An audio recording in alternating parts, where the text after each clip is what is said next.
Perkenalkan, nama saya Ina Rualizah dari kelas 1 PAID NIM 23411404068. Di sini saya akan menjawab soal UAS. Yang pertama tentang ilmu kalam. Jadi, ilmu kalam secara bahasa adalah pembicaraan atau perkataan yang menggunakan logika atau bernalar. Sedangkan secara istilah adalah suatu disiplin ilmu yang membahas mengenai kepercayaan, keagamaan, serta bukti-bukti yang yakin. Soal yang kedua adalah peristiwa terbunuhnya Utsman bin Affan dan penyebab-penyebabnya. Jadi peristiwa terbunuhnya Khalifah Utsman bin Affan terjadi pada masa pemerintahannya yang mengalami kegaduhan dan munculnya gerakan pertentangan. Utsman bin Affan adalah khalifah ketiga yang merupakan sahabat dan menantu dari Rasulullah SAW. Kedermawanannya sangat memukau dan komitmennya terhadap perjuangan dalam menegakkan Islam tidak diragukan lagi. Namun pada akhir pemerintahannya muncul kegaduhan akibat isu-isu politik, termasuk isu nepotisme yang menciptakan suasana chaos dan gerakan terhadap pemerintahannya. Utsman berusaha mempertahankan kekuasaannya, namun akhirnya harus menyerah diri dan meninggal dunia akibat tekanan yang ada. Yang ketiga, tentang sejarah terbentuknya kaum Khawarij.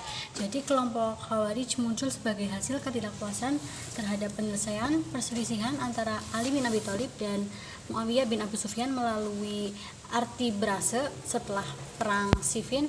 Sebagian dari tentara Ali menolak hasil Arti-Brase yang menyebabkan kekalahan Ali dan turunnya dari jabatan sebagai khalifah. Mereka memisahkan diri dan melakukan pemberontakan. Generasi pertama Khawarij.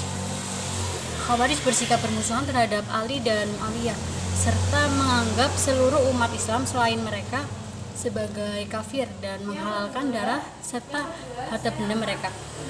Mereka mengembangkan ajaran-ajarannya radikal termasuk dalam persoalan jabatan khalifah, muamalah sesama muslim, non-khawarij, zuhud, ibadah serta keyakinan tentang iman, tauhid, janji dan ancaman Allah, Al-Quran, takwil dan qiyas.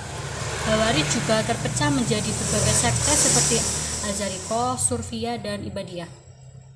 Kelompok Khawarij dikenal dengan sikap radikal dan tidak kompromi yang kemudian memengaruhi sejarah Islam pada masa dinasti Bani Umayyah.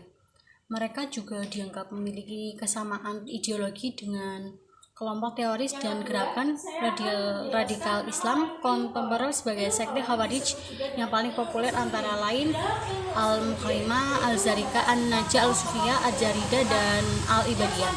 Seiring dengan perkembangan sejarah Islam, Khawarij tetap eksis dalam berbagai sekte dan ajarannya. Yang keempat yaitu paham Qadariyah dan Jabariyah beserta landasannya. Paham Qadariyah dan Jabariyah adalah dua konsep dalam ajaran Islam yang menjelaskan cara memahami dan mengeksplorasi ajaran agama dalam kehidupan muslim.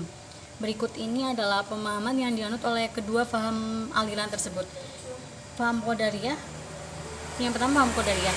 Paham Qadariyah menyatakan bahwa pengetahuan dan kepemimpinan ada dua cara utama untuk menghargai dan memahami ajaran Islam. Dalam konteks ini, yang pertama, pengetahuan mengacu pada pengetahuan agama yang didapat melalui akal, pengamalan Al-Quran, dan pendidikan. Yang kedua yaitu kepemimpinan. Di sisi lain mengacu pada kemampuan untuk mengarah dan mengendalikan kehidupan muslim dalam menjawab Allah. Yang kedua tentang paham Jabariyah. Paham Jabariyah menyatakan bahwa kehidupan muslim didasarkan pada limbah Allah yang mencakup berbagai aspek kehidupan seperti ibu, akid, pendidikan, transaksi, dan hukum. Dalam konteks ini, yang pertama, jabar, hukum yang diberikan oleh Allah, mengatur bagaimana muslim berinteraksi satu sama lain dan menjaga kesejahteraan kehidupan mereka. Yang kedua adalah paham Jabariyah. Paham Jabariyah menerapkan hukum dalam kehidupan sehari-hari serta mengajarkan bahwa setiap muslim harus menggunakan akal dan amal perilaku yang sesuai dengan ajaran Islam untuk menjaga kesejahteraan kehidupan mereka dan masyarakat muslim.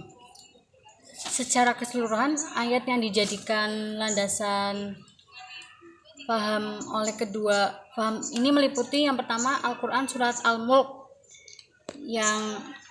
yang berisi tentang manfaat, yang menyatakan tentang manfaat kepengetahuan dan kepemimpinan serta bagaimana keduanya mempengaruhi kesejahteraan kehidupan muslim.